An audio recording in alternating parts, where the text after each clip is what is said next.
Isa sa suliranin ng ating gobyerno ay ang unti-unting pagkasira ng ating mga ilog dahil sa hindi tamang pagtapon ng mga basura na nagiging sanhi ng pagbaha.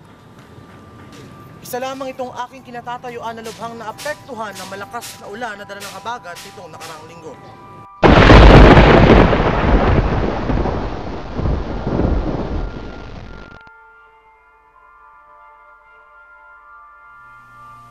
Ang inaakala nating maliit na basura ay maaaring magdulot ng malaking trahedya. Biyaya kung ituring ang ulan, ngunit sa kasalukuyan at para sa ilan, perwisyo at pagkawasak ang dulot nito. Kung nakikita ninyo na ganito kataas yung tinutungtungan ko ngayon na lugar at itong tubig ay umabot ng 21 meters, paano na lang kaya ang buhay ng mga tao dito?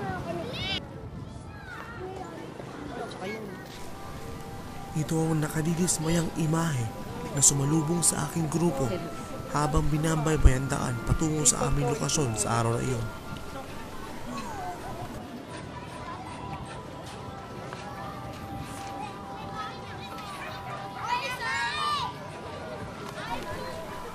Nakakaalarma. Isang linggo na ang lumipas ay tila pabangon pa lamang ang ilang residente ng lugar sa pagkakahugupit ng habagat.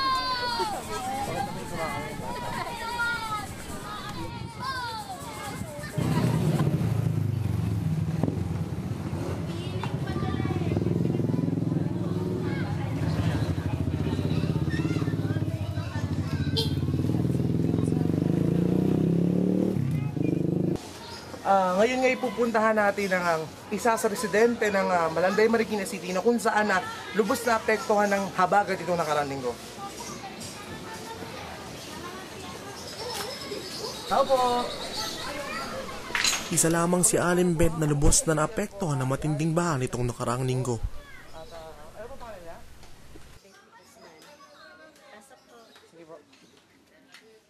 Ano po yung pinagkaiba ng Undoy at ng habagat nung nakaraang nangyari po sa inyo?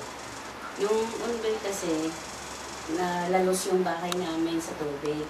Nawas out kami. Nagdaan kami sa mga bubong. Yung habagat naman, hindi kami nagdaan na sa bubong. Nawas out din kami. Hanggang second floor yung tubig. Hanggang baywang ko. Pero ang tagal bago pa ilang araw. Hanggang Biyernes. Ano po yan? Pati pa rin po ba ito ng bahay niyo na natanggal? Ay, hindi yan. Mga nakatabi lang dyan na ganun lang sila. Hindi dito sa ako. Ano po? Gano'n po kataas ulit yung tubig niyo dito? Lagpas po dito? Ako. Lumampas doon sa bubong na yan. Ang lampas pa. Oo, lumampas doon. Sa puntong ito ay tila nang hina ang aking tuhod na makita kong wasak na palikuran ni Aling Beth.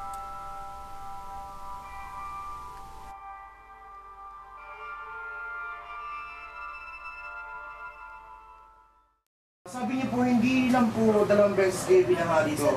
So, sa ano po, tuwing umuulan po, ano po yung nakakamdaman ninyo? Siyempre, kabaha. Pero kasi taon-taon, binabaha kami, pero hindi naman laging ganun kalaki. Bihira naman kami bahain ng ganun. Hanggang dito lang kami sa baba. Pero meron po kayong balak lumipat ng tirahan? Siguro, pag-awa ng Diyos, pinagkalooban naman kami. Meron naman.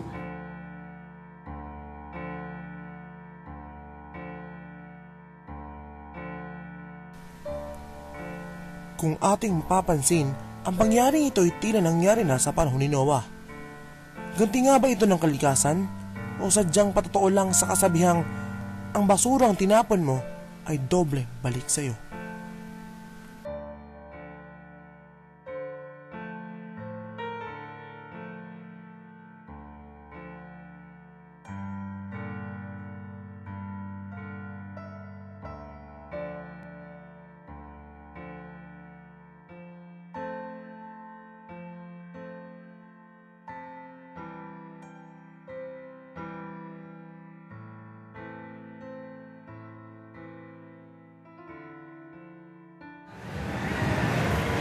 Anumang bagyo o dilubyo ang tamaan sa bawat Pilipino, nananatili pa rin tayong matatag at positibo. Laging tatandaan na ang tubig at ulan ay gawa ng Diyos, ngunit ng baha ay gawa ng tao. Ako, RJ Lozano, Ako si Christine Ingan. At ako po si Sarah Jane Bermas. at ito ang aming dokumentaryo.